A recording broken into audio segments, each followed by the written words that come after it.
Paul's letter to the Romans. It's one of the longest and most significant things ever written by the man who was formerly known as Saul of Tarsus. He was a Jewish rabbi belonging to a group known as the Pharisees, and he was passionate and devout to the Torah of Moses and the traditions of Israel. And he saw Jesus and his followers as a threat. But then he had a radical encounter with the risen Jesus, who commissioned him as an apostle, like an official representative, to the world of non-Jewish people called Gentiles in the Bible. And so he started going by his Roman name, Paul, and he traveled all around the ancient Roman Empire, telling people about the risen King Jesus, and forming his followers then into these new communities called churches. And Paul would occasionally write letters to these new Jesus communities to help them foster their faith or answer questions, and the book of Romans is one of these. It was actually written quite late in his career. Now, we know from the book of Acts that the church in Rome had existed for some time, that it was made up of Jewish and non-Jewish followers of Jesus. But at one point, the Roman Emperor Claudius had expelled all of the Jewish people from Rome. And then about 5 years later, all of those Jews, including Jesus-following Jews, were allowed to return. And when they did, they found a church that had become very non-Jewish in custom and practice. And so this created lots of tension, so that by Paul's day, the Roman church was divided. People disagreed about how to follow Jesus. They were debating about whether non-Jewish Christians should celebrate the Sabbath or eat kosher or be circumcised. And so Paul wrote this letter to accomplish a few things. He wanted this divided church to become unified, and for a practical purpose. He was hoping that the Roman church could become a staging ground for his mission to go even further west, all the way to Spain. And so these circumstances are what motivated Paul to write out his fullest explanation of the gospel, the good news that he was announcing about Jesus' life, death, and resurrection. Now, the letter is designed to have 4 main movements, but it's unified as one long flowing exploration of the gospel. The gospel, Paul says, first of all, reveals God's righteousness, and then it also creates a new humanity, which fulfills God's promise to Israel. And so it's this gospel that's going to unify the church. In this video, we're just going to explore the ideas in chapters 1 through 4. So Paul opens by introducing himself as an apostle appointed by God to spread the gospel about Jesus, how he's the Messiah of Israel who was raised from the dead as the Son of God, King of the nations. And Jesus now calls all humanity to come under his loving rule. And Paul says this good news about King Jesus is, first of all, God's power to save people who trust in him, and second, that it reveals God's righteousness. Now, righteousness is a rich Old Testament word for Paul. It describes God's character, that he always does justice, what is right and what is good, but also that he is faithful and just to fulfill his promises. And Paul's saying that the story of Jesus shows how God has done both of these things. How? Well, he goes first into a long creative retelling of Genesis chapters 3 through 11. He shows how all the Gentile world, all the nations, have become trapped in the spiral of sin and selfishness. The human heart and mind are broken, Paul says. We've turned away from God to embrace idolatry, which means finding ultimate significance in created things and then giving ultimate allegiance to these things that are not God. This results in a distortion of our humanity and destructive behavior. And so what's left is a humanity that stands guilty as charged before a just and righteous God. To which the people of Israel might say, well, it's a good thing then that God chose our people out from among the nations. He saved us out of slavery in Egypt. He gave us the laws of the Torah, like the Sabbath and eating kosher and circumcision. And these all together show us how to live as God's holy people. But, Paul says, not so fast. He recalls the storyline of the Torah and of the rest of the Old Testament, which shows that Israel was just as sinful and idolatrous and morally broken as the rest of humanity. Israel is actually more guilty than the Gentiles, Paul says, because they have the Torah. They should know better. And so, Paul concludes, all humanity, Gentiles, Israelites, are hopelessly trapped and guilty before God. But that is not the final word. The good news about Jesus is God's response.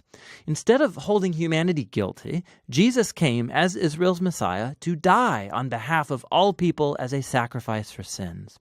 As our representative, Jesus took into himself all of the just consequences of the pain, the sin, and the death that we have caused in the world. And he overcame it all by his resurrection from the dead. It's his new resurrection life that he makes available to others. Jesus became what we are so that we might become what he is.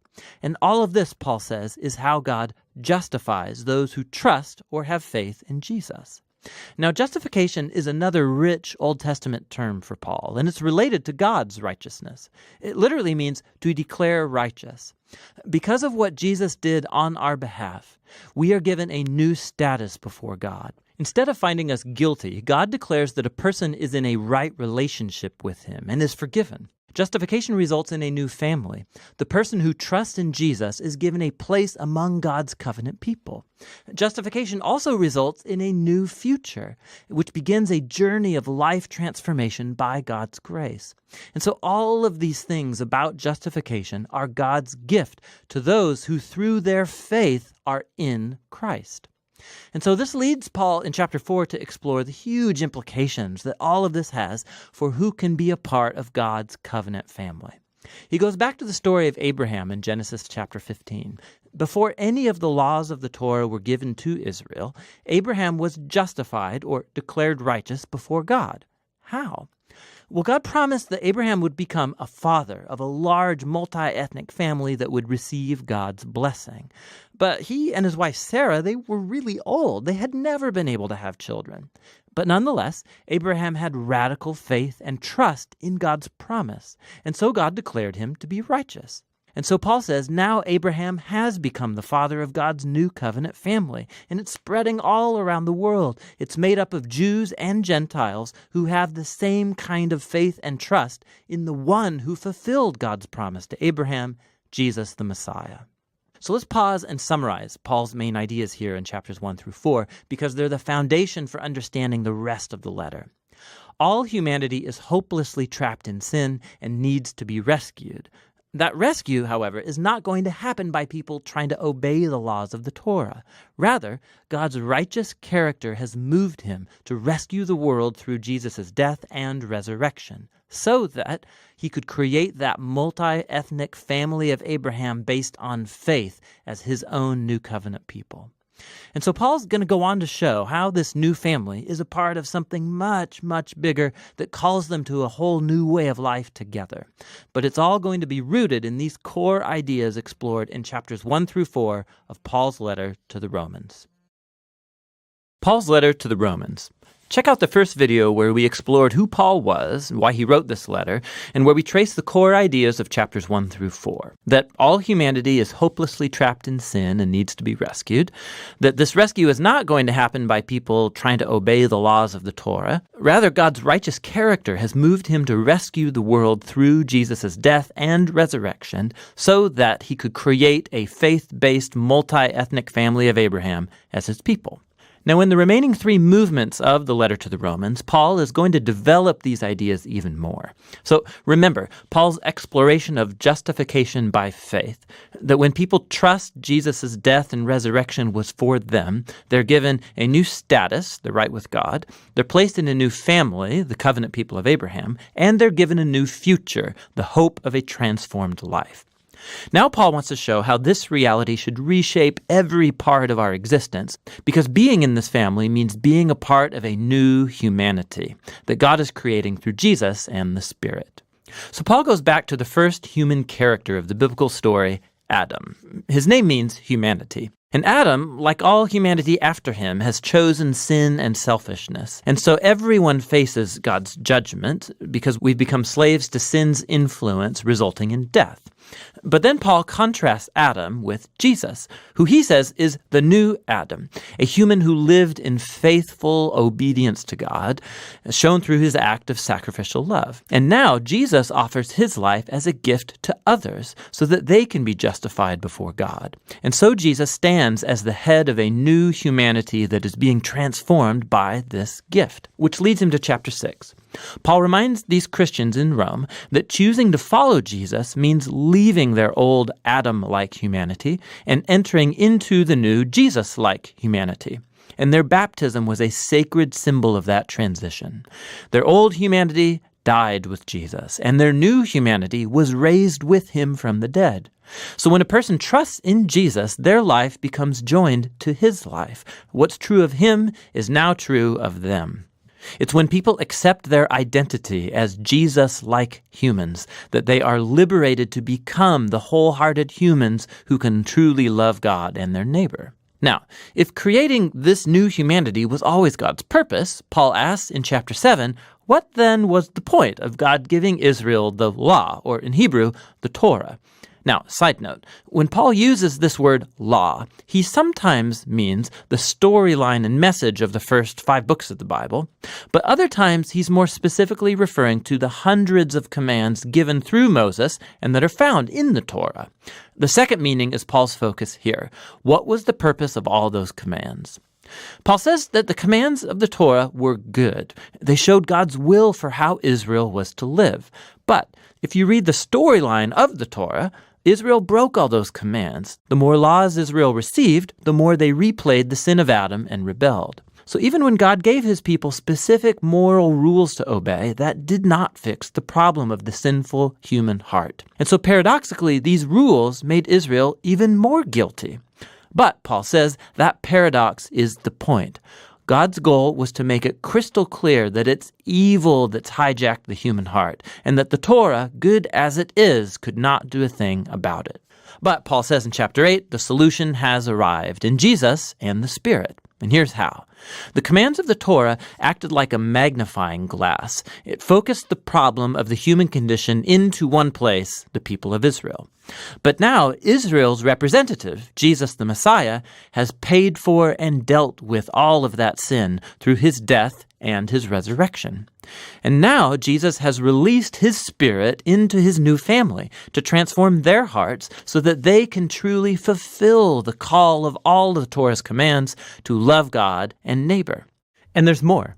God's renewal of human beings is the first step of his larger mission to rescue and renew all of creation, making it a place where his love gets the final word. Now you can see how chapters 1 through 8 are one long flow of thought here, but it raises some other questions. If all of this was God's purpose, what is the current status then of Paul's fellow Israelites who don't acknowledge Jesus as the Messiah?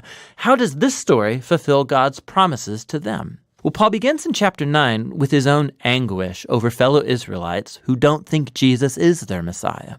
And it leads him to reflect on Israel in the past from the Old Testament story. And he reminds us that simply being an ethnic Israelite, a physical descendant of Abraham, never made one automatically a faithful member of the covenant family. Paul shows us how God has always selected a subset from Abraham's family to carry on the line of promise.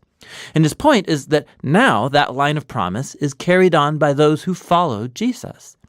He reminds us that for a long time, people inside and outside Abraham's family have rejected God's will. He reminds us of the story of Israel and the golden calf and of Pharaoh's rebellion.